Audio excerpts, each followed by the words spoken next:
Howdy, folks. It is day 72 of the Storage 100 series, and I am Joe Downs with the Storage Moguls Mastermind. And today we're tackling a necessary and important step: how to package your loan application so lenders actually take you seriously. This isn't about just gathering documents, folks. It's about presenting a professional, compelling case for why they should fund your deal. Think of your loan package as your first impression, and you want it to be flawless as you can, because you can. The knowledge is here. A well-packaged application signals that you are a serious, organized borrower who understands the process. And it makes the lender's job easier, which means your loan gets approved faster. So in this episode, we're going to break down exactly what needs to go into that package. And it boils down to 5 main areas that cover you: the property and the deal itself. First, you need your personal financial statement, which shows your net worth and liquidity. Lenders want to know you can weather a storm. Second, you'll include 2 to 3 years of personal and business tax returns to verify your income and your financial history. Third, you'll provide the property's financials like the T12, trailing 12, P&L, profit and loss, and the current rent roll. This shows the property's performance. Fourth, you'll need to include property details like photos, site plans, and a facility description. And finally, the most crucial piece is the executive summary, which is your pitch. All these elements work together to give the lender a complete picture. So let's start by focusing on the most important piece, the executive summary, because the executive summary is the single most important part of the entire loan package. This is your 1 to 2 page pitch, and it's often the only thing the lender's decision maker reads initially. You need to clearly articulate the deal's value proposition and why it makes sense. This summary must quickly cover the property overview, the key financials, and most importantly, your qualifications and experience. Don't bury the lead. Put your best foot forward right here. If the executive summary doesn't hook them, they might not even look at the rest of the package. It needs to be concise, compelling, and professional. Once you have this pitch nailed down, you need to organize the rest of your documents logically. So once you have all your documents, you can't just dump them into a folder. You should organize them logically and well labeled for the lender. You want to make it easy for the lender, and organized and complete is a great way to start. So start with the executive summary right at the front. This is section 1, your pitch, and it sets the stage for everything else. Section 2 should contain the property financials like the T12 and the rent roll showing the performance. Section 3 covers the property details, photos, site plans, market overview, etc. Finally, section 4 is the borrower information, which includes your personal financial statement and tax returns. And again, label everything clearly, use headers, and include a table of contents. This level of organization shows respect for the lender's time and makes your application easy to review. But organization isn't enough. Your numbers must also be perfectly aligned.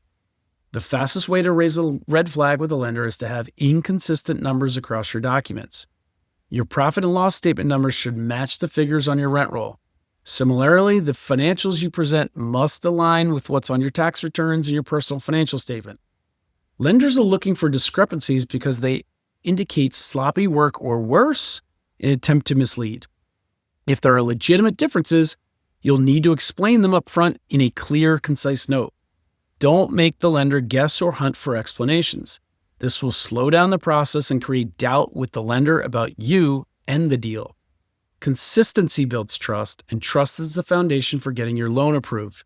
All right, now let's dive deeper into the specific property financials you need to include.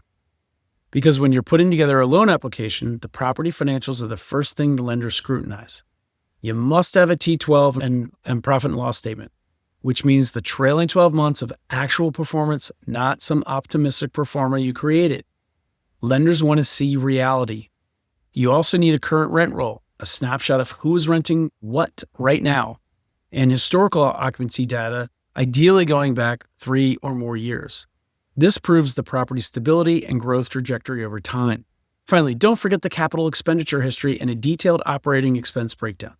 These documents show the lender you understand the property's true costs and have accounted for necessary repairs and maintenance. Once we've covered the property, we have to prove that you, the borrower, are qualified to take on this debt. So your borrower information package is all about establishing your credibility and proving you have the financial strength and experience to execute your plan. Start with a personal financial statement that clearly outlines your net worth, liquidity, assets, and liabilities. Lenders need to know you have skin in the game and the reserves to handle unexpected issues.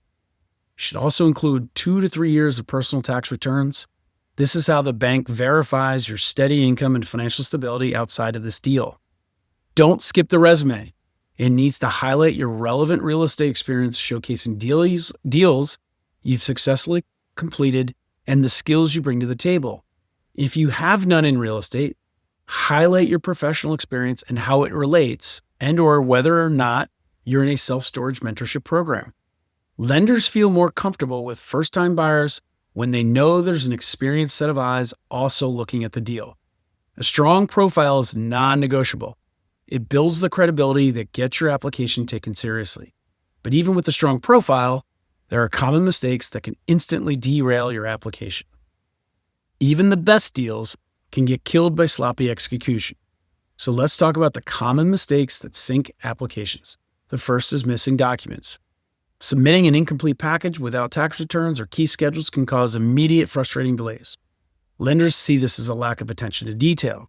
The second major mistake is inconsistent numbers. If the income on your P&L doesn't match what's on your tax returns, the lender will assume you don't actually know your numbers, and that's another red flag. You also need a clear narrative. If you don't include an executive summary, the lender won't understand your plan or the deal's potential, and they won't chase you for it either. Finally, avoid using outdated information like old rent rolls or stale financial statements, which signals you're a sloppy operator. You need to submit a clean, complete, and consistent package every time. Remember this simple truth about the application process. The message here is simple and powerful. The quality of your package directly impacts the speed and success of your application. A complete package leads to a faster approval because the lender has everything they need to make a decision. Organized documents create a professional impression, which builds trust and credibility with the underwriter. Conversely, missing pieces will lead to a dead application. The lender will simply move on to the next deal that's easier to process. You control the narrative by controlling the quality of your submission. I hope you found today's episode informative. If you got value from this, please hit the like button. It helps us reach more people who need this information. Don't forget to subscribe to the channel if you haven't already so you don't miss any of the Storage 100 series. And remember, next up, day 73, we'll be talking about getting pre-approved, the step everyone skips. Also, you can find us on all social platforms now, at YouTube at The Storage Moguls. Website is thestoragemoguls.com. LinkedIn, Instagram, and Facebook, as well as Twitter, X, I still call it Twitter, all Storage Moguls. And lastly, if you know someone's applying for their first self-storage loan, share this video with them right now. They will thank you later for saving them time and frustration.